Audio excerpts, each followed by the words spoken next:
Hello, salut les amis, comment vous allez? J'espère que tout le monde se porte bien. Aujourd'hui, je voulais vous faire un exercice portant sur les nombres complexes. Comment écrire un nombre complexe sous la forme exponentielle. Donc, suite à ça, regardez le tableau. Ici, on a quoi? On a A, Z1 égale à 1 moins I, B, Z2 égale à racine carrée de 3 plus I, C, Z3 égale à racine carrée de 3 plus I sur 1 moins I. Donc, on commence. Stop! Si tu n'es pas encore abonné à la chaîne, abonne-toi, like et partage la vidéo. Merci. Exercice. Comment écrire un nombre complexe sous la forme exponentielle? A, Z1 égale à 1 moins I, B, Z2 égale à racine carrée de 3 plus I, C, Z3 égale à racine carrée de 3 plus I sur 1 moins I. Donc, on va déterminer pour A, Z1 d'abord. Donc, on écrit quoi? On écrit astérisque. Calculons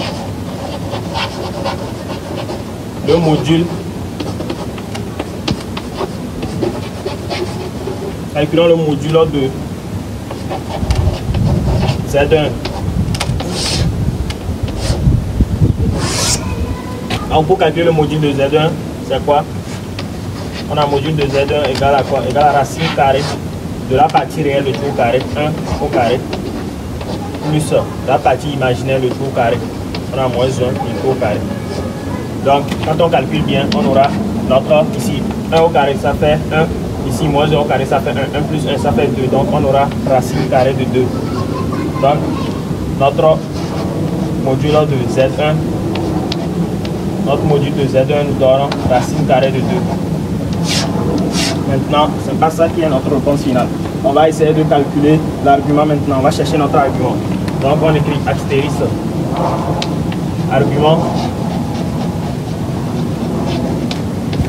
de Z1.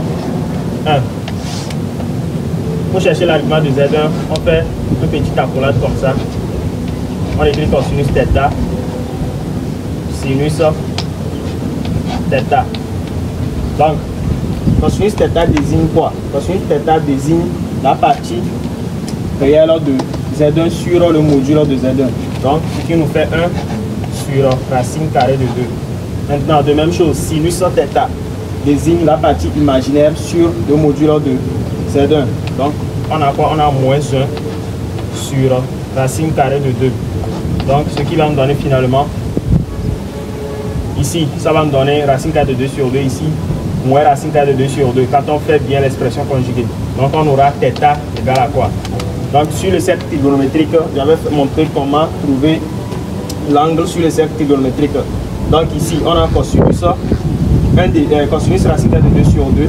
Ici, sinus moins racine carrée de 2 sur 2. Donc, si vous cherchez bien, vous allez trouver moins pi sur 4. Donc, c'est ça, vous allez trouver moins pi sur 4. Donc, on va écrire arg de Z1 égale à quoi? Égale à moins pi sur 4 modulo de pi. Maintenant, ce qui est nécessaire maintenant, on va écrire ça sous la forme exponentielle. Donc, pour écrire sous la forme exponentielle, on écrit tout pour Z1 égale à quoi? On écrit notre module de Z1 d'abord. Module de Z1, c'est racine carrée de 2. Maintenant, on écrit exponentielle moins pi sur 4. C'est fini. C'est comme ça on écrit sous la forme exponentielle. C'est ça. C'est comme ça on écrit un nombre complexe sous la forme exponentielle.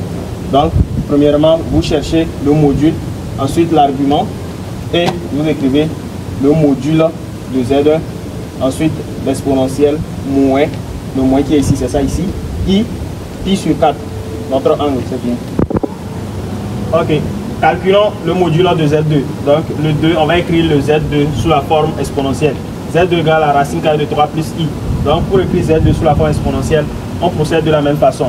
Donc, première des choses, on cherche le module de Z2, c'est ça? Donc, module de Z2, ça me donne module de Z2 égale à quoi? Égale à la partie réelle de tout au carré. Donc, partie réelle de tout au carré, c'est quoi? Racine carrée de la partie réelle de tout au carré.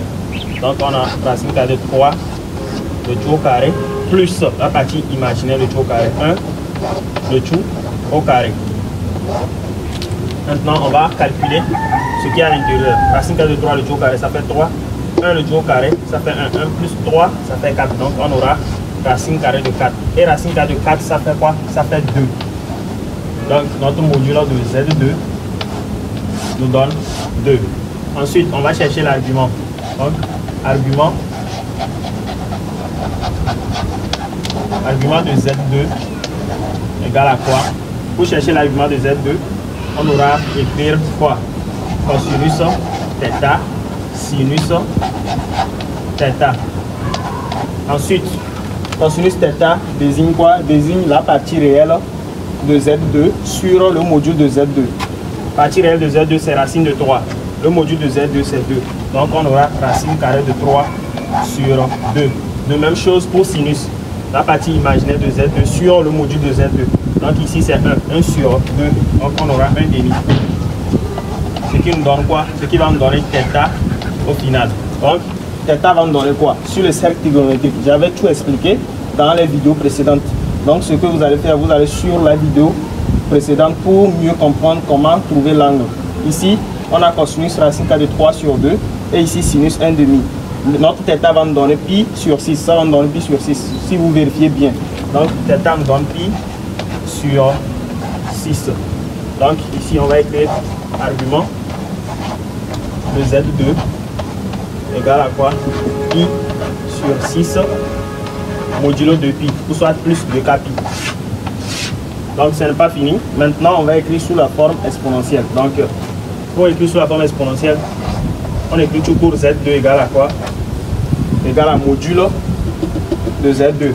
On écrit le 2. Ensuite, on ajoute l'exponentielle. L'exponentielle quoi? I pi sur 6. Donc, on encadre. Donc, c'est comme ça on écrit sous la forme exponentielle. C, on va déterminer le module de Z3. Donc, on va écrire Z3 aussi sous la forme exponentielle. Donc, on procède de la même façon. On va déterminer le module d'abord, ensuite l'argument.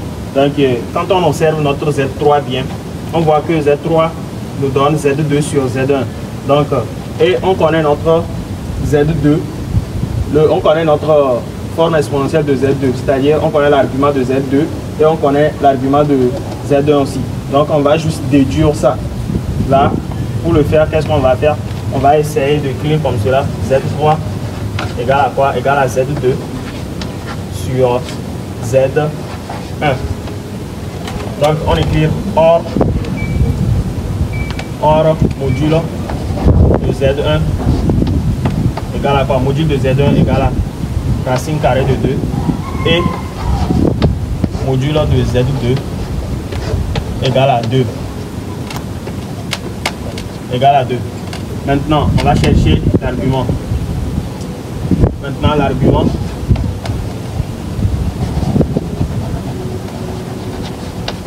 de Z1. Donc, l'argument de Z1 égale à quoi? L'argument de Z1, on avait calculé. Donc, l'argument de Z1, on a trouvé moins pi sur 4. Et l'argument de Z2. L'argument de Z2, c'était quoi? C'était arg de Z2 égale à quoi? On a trouvé pi sur 6. On a trouvé pi sur 6. Donc, maintenant, on va faire quoi? On va déterminer le Z3 directement. Donc, parce qu'on connaît le module de Z1 et le module de Z2, l'argument de Z1 et l'argument de Z2. Donc, tout pour ce qu'on peut faire, on va écrire comme cela. On va écrire Z3. On va écrire plutôt l'argument. On va chercher l'argument de Z3. Donc, on écrit module de Z3. Astérisque, module de Z3. Donc, module de Z3 va nous donner quoi? Va nous donner ici 2 sur racine carrée de 2. Donc, on aura 2 sur racine carrée de 2. Donc, si vous faites bien l'expression conjuguée, vous allez trouver racine carrée de 2. Donc, on a Z3, module de Z3 égale à racine carrée de 2. Si vous faites bien l'expression conjuguée, vous allez trouver racine carrée de 2. Donc, ensuite, on va chercher quoi? On va chercher l'argument. Donc, argument de Z3. Argument de Z3, c'est quoi? C'est quoi? C'est Z2, c'est l'argument de Z2 moins argument de Z1. Donc, on aura de Z2 moins arg de Z1. Ce sont les propriétés des nombres complexes. Vous pouvez les apprendre dans vos cours. Donc, c'est ça. J'ai juste appliqué la formule. Donc, maintenant, on va chercher argument de Z3. Argument de Z3 va nous donner quoi? Ici, on connaît argument de Z2. C'est pi sur 6. Donc, on a pi sur 6 moins argument de Z1. Argument de Z1, c'est moins pi sur 4.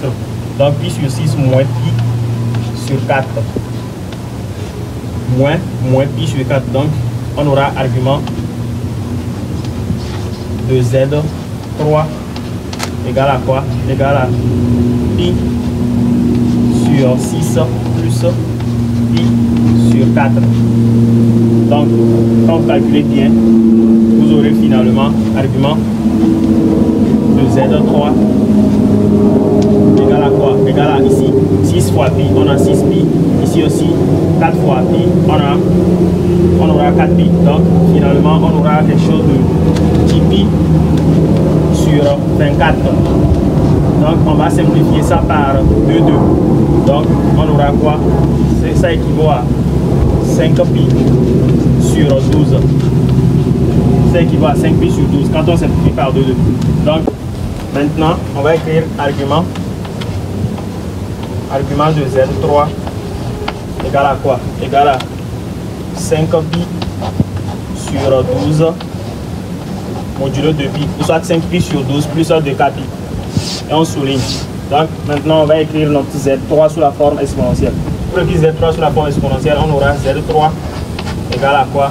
Notre module, c'est quoi? C'est racine carrée de 2. Exponentielle quoi? Exponentielle i 5 pi.